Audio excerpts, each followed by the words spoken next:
Well, we now know how much taxpayer money was spent carrying out the execution of Taberon Honie earlier this month. It was the first execution in Utah since 2010 and the first lethal injection in more than 2 decades. KSL investigator Daniela Rivera joining us now live with numbers from Utah's Department of Corrections. Daniela?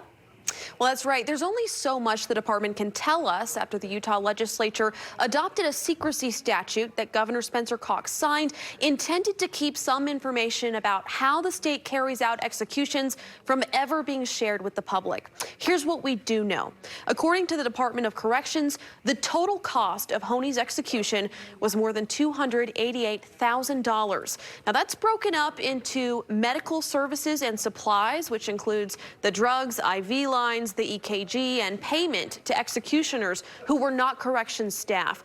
There's also personnel and overtime expenses for Department of Corrections staff who worked to carry out the execution, and event expenses such as lights and portable restrooms for protesters in the free speech zone. And we know that the most expensive element by far was the 3 doses of the lethal drug pentobarbital that cost the state $200,000.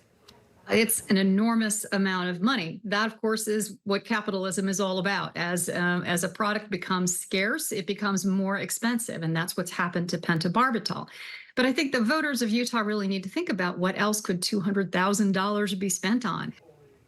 That's Robin Marr, Executive Director of the Death Penalty Information Center, which says data shows the death penalty is generally more expensive than housing someone for life without parole. The Department of Corrections estimates housing an average inmate for the length of time Honie was serving his sentence, that's about 25 years, cost more than $750,000.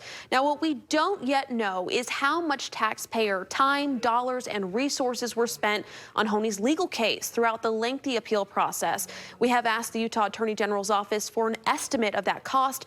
We have not yet received that information from them. Mike and Ashley.